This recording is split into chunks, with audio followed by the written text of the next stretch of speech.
firman-Mu. Tuhan baik. Alkitab berkata, mengucap syukurlah dalam segala hal, karena itulah yang dikehendaki Tuhan atas kita. Dalam keadaan suka, dalam keadaan duka, keadaannya baik, keadaannya tidak baik, dalam keadaan menguntungkan, keadaan tidak menguntungkan. Alkitab berkata, mengucap syukurlah dalam segala hal, sebab itulah yang dikehendaki Tuhan atas hidup kita. Amin. Malam hari ini kita akan belajar satu tema kebenaran firman Tuhan yang sangat relevan, yang sangat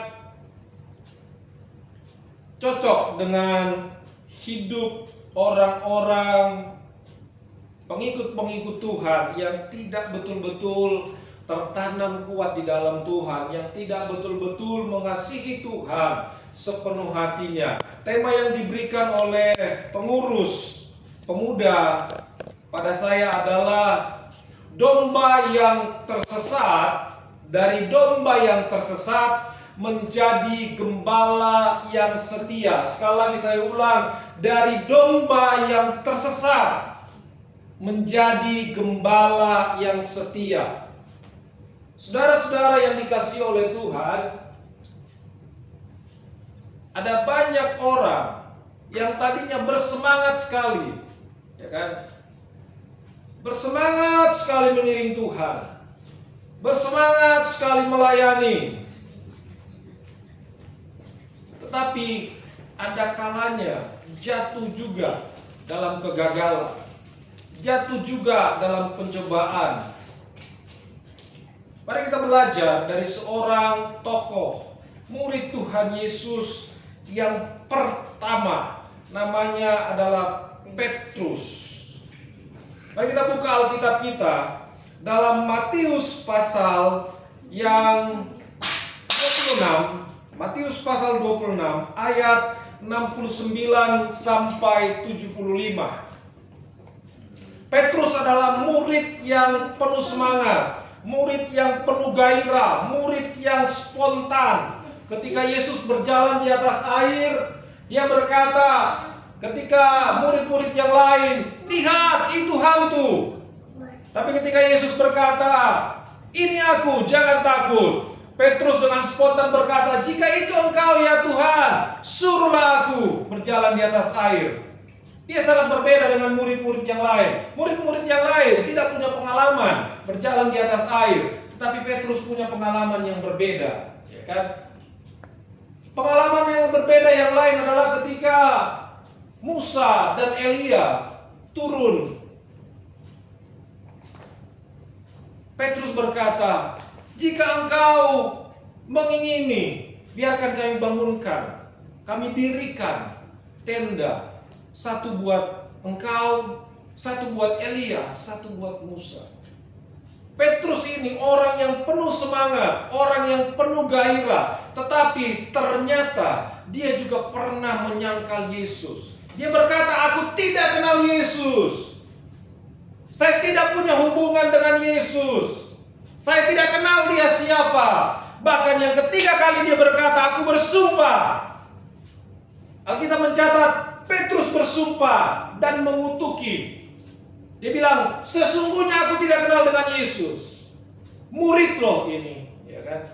Murid Tuhan Yesus yang pertama sekali, yang sudah selama 3,5 tahun bersama dengan Tuhan Yesus, yang sudah hari-harinya pagi, siang, malam 24 jam bersama-sama dengan Tuhan Yesus. Tapi Petrus bisa menyangkal. Dia bilang, saya tidak mengenal Yesus. Aku tidak ada hubungannya dengan Yesus. Kenapa? Karena ketakutan. Mari kita buka Alkitab kita, Matius pasal 26 ayat 69 sampai 75. Saya bacakan. Sementara perikopnya Petrus menyangkal Yesus. Sementara itu Petrus duduk di luar di halaman. Maka datanglah seorang hamba perempuan kepadanya. Katanya, engkau juga selalu bersama-sama dengan Yesus orang Galilea itu. 70.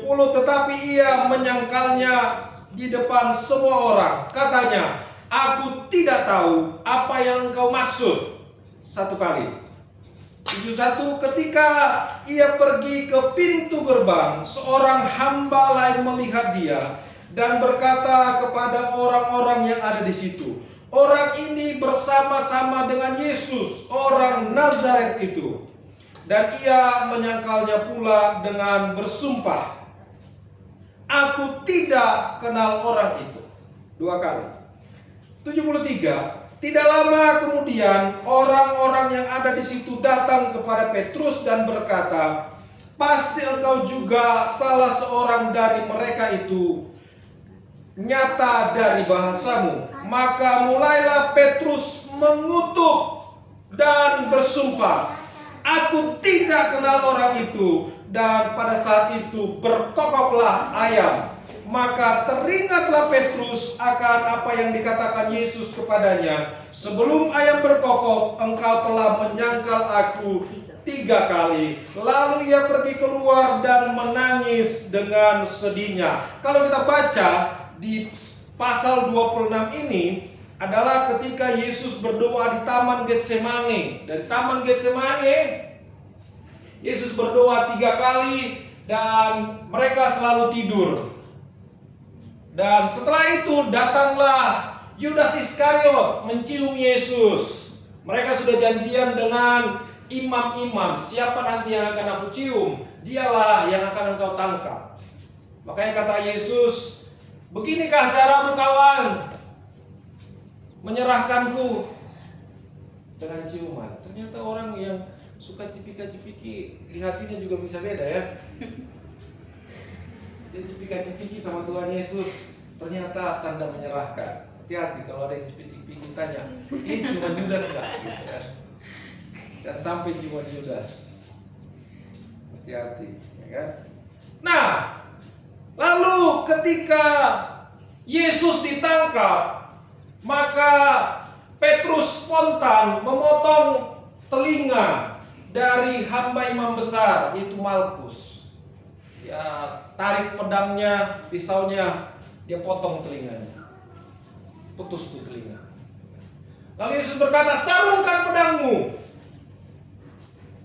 Yesus berkata, kalau aku mau, aku bisa memanggil 72.000 malaikat. 1 malaikat aja cukup sih kayaknya. Tapi untuk menyatakan kemampuan Tuhan, kalau ia mau, saya mampu memanggil 72.000 malaikat. Ya kan? Lalu murid-muridnya tercerai-berai, kabur semuanya. Tapi Petrus dari jauh dia masih mengikuti Yesus. Dari jauh dia pantau. Dari jauh dia ikutin terus. Sampailah di ayat yang ke-69. Di sini dikatakan tadi, sesudah mereka menangkap Yesus, mereka membawanya menghadap Kayafas. Imam besar saat itu bernama Kayafas.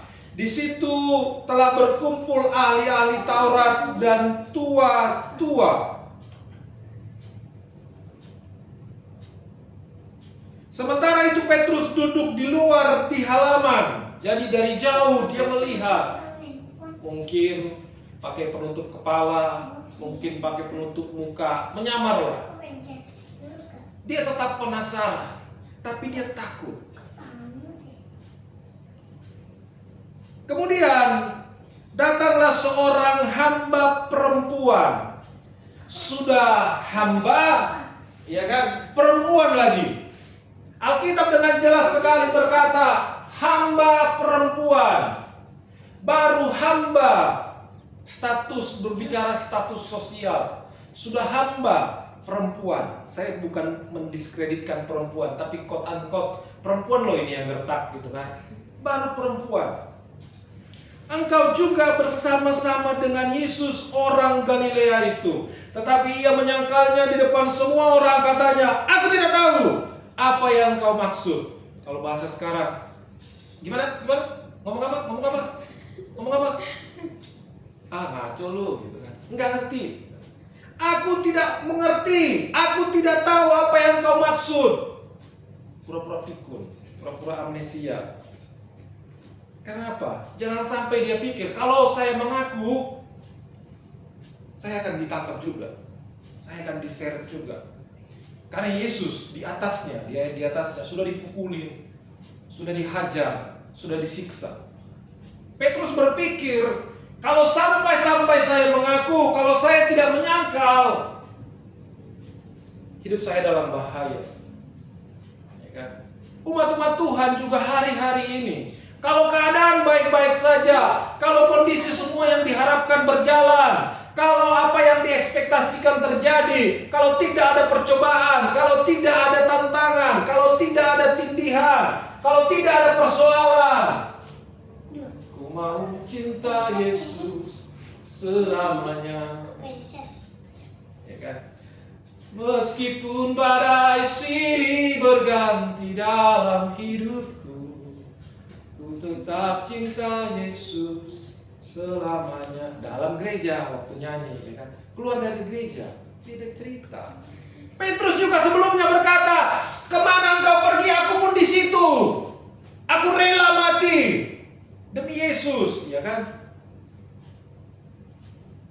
Tapi ketika real persoalan itu datang, Petrus menyangkal. Kenapa? Ketakutan. Ketakutan. Petrus yang awalnya sangat berani, yang awalnya sangat vokal, yang awalnya sangat menggebu-gebu, tapi ketika persoalan itu datang, imannya, semangatnya, keberaniannya ternyata ciut. Saya mengajak kita, saudara-saudara yang terkasih dalam Tuhan, semangat kita dalam segala situasi. Mau suasananya mendukung, kondisinya nggak mendukung, ya kan? Jangan goyah iman kita kepada Tuhan. Justru dalam tekanan, Paulus berkata, justru dalam penderitaan pula nyata kuasa Tuhan, nyata pertolongan Tuhan, nyata perbuatan-perbuatan Tuhan yang ajaib. Ketika kita menghadapi tantangan, ketika kita menghadapi persoalan, ketika kita menghadapi hal apapun dalam dunia ini, baiklah kita jangan menyangkal iman kita kepada Tuhan. Jangan berkata, bukan, saya bukan anak Tuhan, saya bukan Kristen, saya bukan pengikut Kristus. Kalau ditanya, kalau kamu akan dipromot, ya kan, kamu akan naik jabatan, tapi syaratnya harus ganti KTP. Gampang, ya kan? Langsung cepat sekali, gampang, tinggal ganti KTP. Coba bayangkan ya, coba bayangkan gimana rasanya kalau kita tidak diakui oleh orang tua kita. Misal, Kresna atau Agnes, Kesia, Jericho, orang tua kalian ngomong, Kresna itu bukan anak saya. Gimana rasanya? Sakitnya gimana? Ya. Gimana kalau tiba-tiba Agnes ditanya orang, ya kan? Ke orang tuanya Agnes, terus Bulalan bilang, Agnes itu bukan anak saya, bukan putri saya, ya kan? Gimana rasanya Kesia kalau Bu Evi bilang, Kesia itu sebenarnya bukan anak saya, disangkal, tidak diakui. Bayangkan, ya kan? Gimana perasaan Tuhan kalau kita menyangkal Tuhan? Gimana perasaan? Jangankan orang tua, pacar aja yang menyangkal. Enggak, saya single kok, saya nggak punya pacar, nggak lagi ada status, ya kan? Waduh, bisa perang itu. Apa? Coba lagi, ya kan? Jadi maksudnya hubungan kita selama ini apa? Apapun yang terjadi, apapun yang diperhadapkan, sekalipun mungkin itu maut, jangan tinggalkan Tuhan. Jangan menyangkal iman kita kepada Tuhan. Hari ini mungkin, ya kan? kelihatan santai-santai, kelihatan tidak menggiurkan, kelihatan tidak menggoda, kelihatan tidak menantang, tapi suatu waktu itu akan diperhadapkan. Suatu waktu itu akan diperhadapkan. Amin. Jadi jangan sampai ketakutan kita. Jadi masalah yang pertama, penyebab yang pertama, kenapa Petrus menjadi domba yang terhilang? Dia lari dari kawanan penggembalaan, dia lari dari kasih Tuhan, dia lari karena dia takut. Ketakutan akan masalah, ketakutan akan tindasan, ketakutan akan hal-hal yang bisa melukai fisik. Mari kita belajar dari Petrus. Jangan pernah tinggalkan Tuhan. Amin. Amin. Jangan tukar Yesus. Tadi saya request sama Agnes, ya kan? Pak, mau dibikin lagu apa? Cocok nih kayaknya. Jangan tukar Yesus hanya karena harta. Jangan tukar Yesus hanya karena cinta. Jangan tukar Yesus hanya karena harta. Yesus lebih mulia dari segalanya. Yesus lebih mulia, Yesus lebih berharga. Kita berkata, apa gunanya engkau memperoleh seluruh dunia ini, seluruh isinya, kalau jiwamu binasa? Apa gunanya? Karena apa? Hidup kita hanya sementara.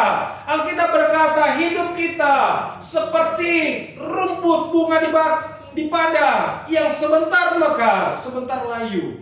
Bahkan di ayat lain berkata hidup kita hanya seperti uap, sebentar kelihatan, sebentar tidak kelihatan. Jadi buat apa hidup yang sementara ini kita kejar kalau hidup yang kekal kita binasa? Amin. Jangan lari dari Tuhan, jangan tinggalkan Tuhan, tapi jadilah gembala yang setia. Gembala itu artinya bertanggung jawab atas setiap pelayanan yang Tuhan percayakan pada kita. Gembala itu nggak harus gembala jemaat, ya kan? Gembala atas diri kita juga gembala. Gembala atas musik, ya kan?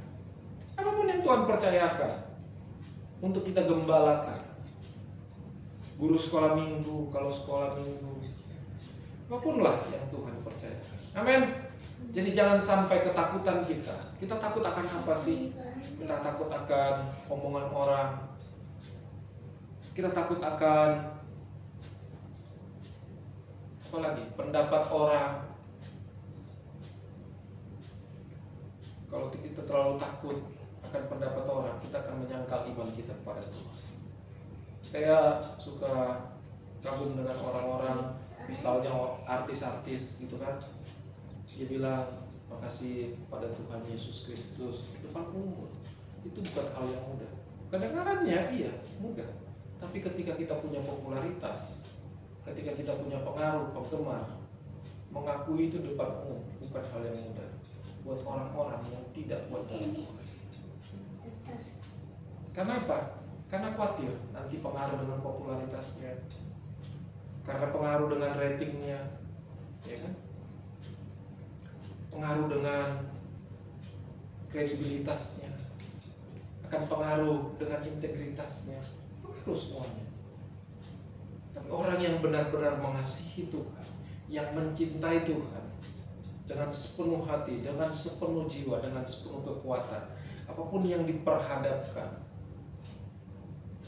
kita akan memilih tetap mengakui Tuhan adalah juru selamat kita, Yesus Kristus. Amin. Yang kedua adalah sekalipun Petrus menyangkal Yesus 3 kali dan 2 kali itu adalah perempuan, sampai ketiga kalinya Petrus baru mengingat setelah ayam berkokok. Ayat 75, maka teringatlah Petrus akan apa yang dikatakan Yesus kepadanya, sebelum ayam berkokok engkau telah menyangkal aku 3 kali. Lalu ia pergi keluar dan menangis dengan sedihnya. Kalau secara manusiawi, ketika Yesus disangkal oleh Petrus, ketika orang lain menyangkal kita, ketika orang lain tidak mengakui kita, saya sudah bertanya tadi, apakah itu menyakitkan? Kita semua sepakat, itu sangat menyakitkan hati, itu sangat menyakiti perasaan, itu sangat mengganggu pikiran. Setuju ya? Tapi berbeda dengan Yesus, sekalipun Petrus menyangkal Yesus, sekalipun Petrus tidak mengakui, tidak memiliki hubungan dengan Yesus, sekalipun Petrus berkata, aku tidak ada hubungan dengan Yesus, tapi Yesus tidak menyimpan dendam. Yesus tidak menyimpan sakit hati sama sekali. Yesus tidak menyimpan luka. Mari kita belajar dari Yesus. Sekalipun ada hal-hal yang mengecewakan kita, sekalipun ada hal-hal yang membuat kita tersakiti, mari belajar dari Yesus. Ingat kisah Yesus, Petrus menyangkal Yesus. Mari kita lihat dalam Yohanes 21 ayat 15 sampai 17. Yohanes pasal 21 ayat 15 sampai 17. Sudah ketemu? Amin. Judulnya, Gembalakanlah domba-dombaku. Kalau kita lihat, ini judulnya sebelum ayat 21. Judul perikopnya di ayat 1, di situ Yesus menampakkan diri kepada murid-muridnya di pantai Danau Tiberias. Jadi kejadian ini terjadi setelah Yesus disalibkan, mati, dan bangkit pada hari ketiga. Berarti setelah kejadian Petrus menyangkal Yesus, betul? Ya, jadi Petrus menyangkal Yesus dulu, Yesus mati, disalibkan, bangkit pada hari ketiga, dan kemudian terjadilah cerita di Yohanes pasal 21 ini. Yesus menampakkan diri karena dia sudah bangkit dari antara orang mati, dan kita loncat ke ayat yang ke-15. Sesudah sarapan, Yesus berkata kepada Simon Petrus, Simon anak Yohanes, apakah engkau mengasihi aku lebih daripada mereka ini? Jadi Yesus mempertanyakan kembali, mengingatkan kembali. Perhatikan teman-teman, saudara-saudara yang terkasih dalam Tuhan. Ayat ini bukan sedang menginterogasi. Bukan. Ayat ini bukan sedang mencecar Simon Petrus, bukan kayak kita. Dulu lu ngomong kan, kamu bilang, sekalipun nyawaku taruhannya. Bukan, ini bukan mencecar, tapi hanya mengingatkan dengan lembut. Simon anak Yohanes, apakah engkau mengasihi aku lebih daripada mereka ini? Mereka ini maksudnya adalah murid-murid Tuhan Yesus yang lain.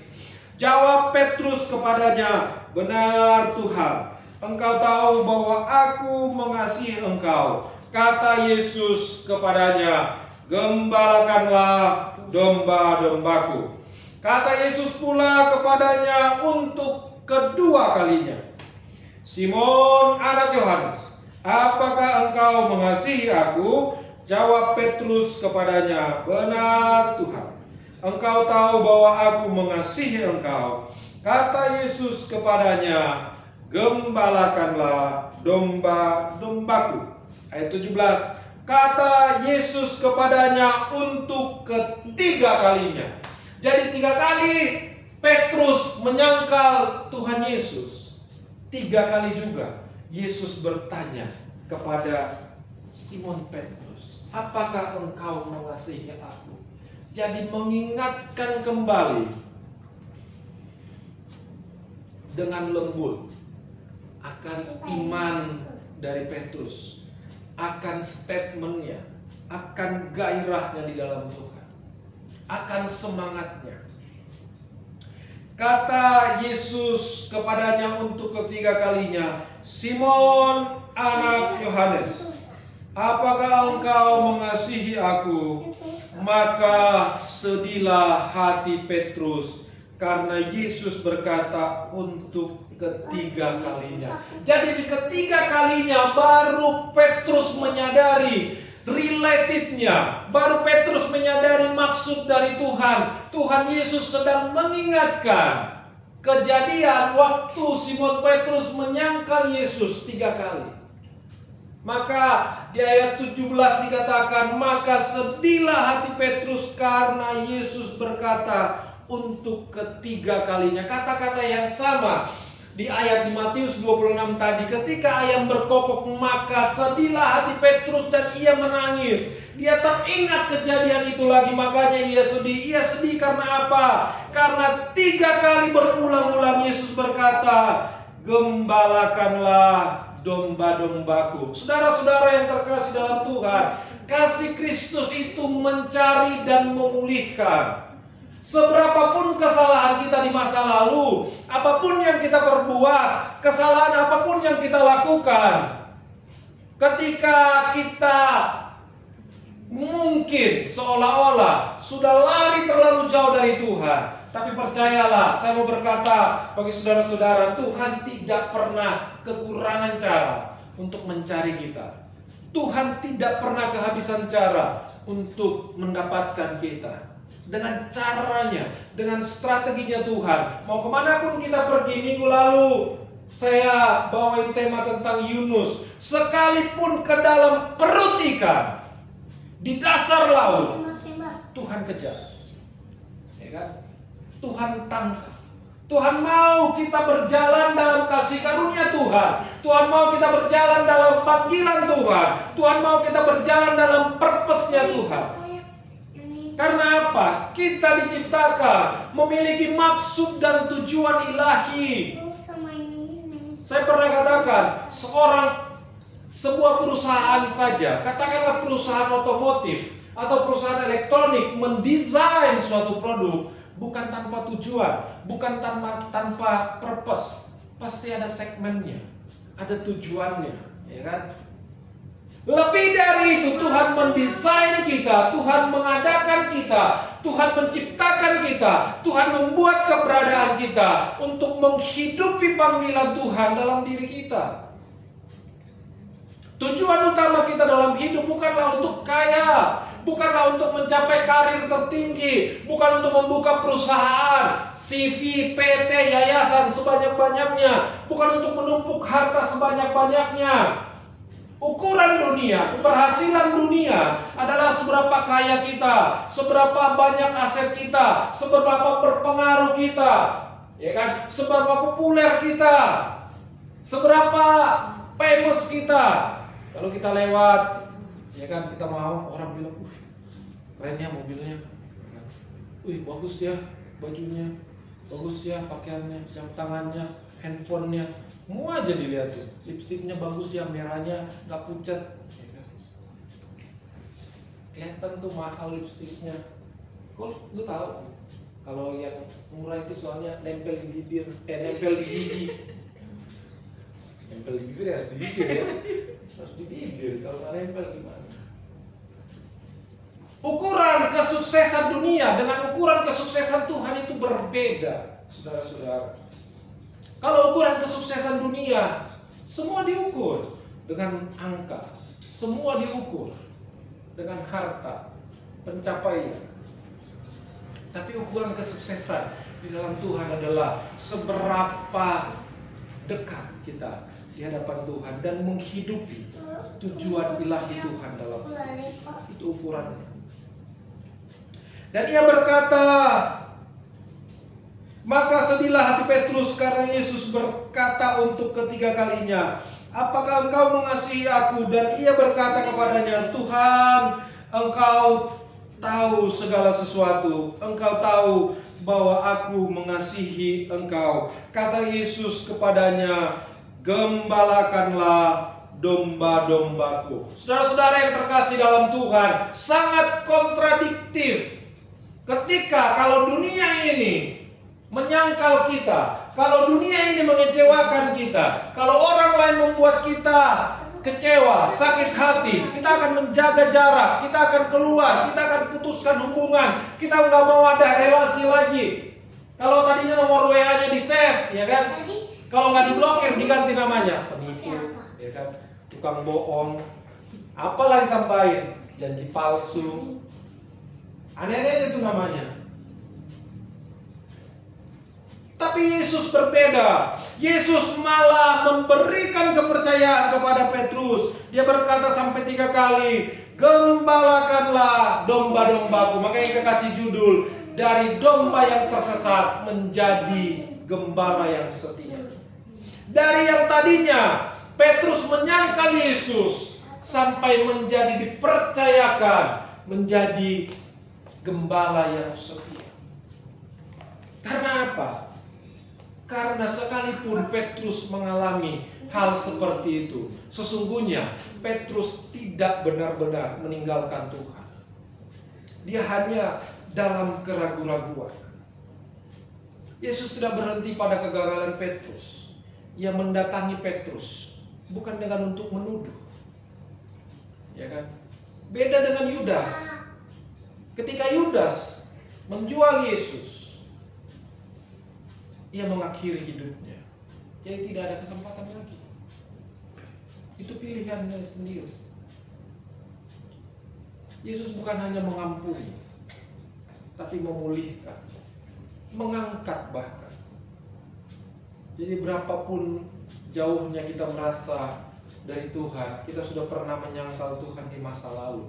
Jangan membuat kita tertuduh untuk lebih jauh keluar dari rencana Tuhan. Datanglah pada Tuhan, karena Ia Bapa yang baik, Bapa yang setia. Kasih setianya begitu besar dalam hidup kita. Kasih setia Tuhan lebih kuat, lebih besar, lebih mulia, lebih berkuasa dari apapun kesalahan kita. Ayat lain berkata, sekalipun dosa pelanggaran kita merah bagai kirmizi, ya kan? Tuhan siap mengampuni dosa kita. Amin.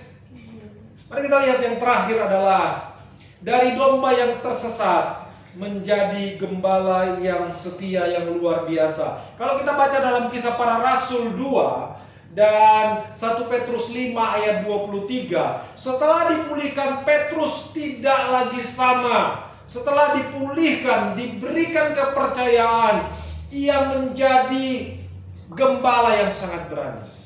Dia mampu berdiri di atas ribuan orang. Kalau kita baca dalam Kisah Para Rasul, coba kita lihat dalam Kisah Para Rasul pasal 2.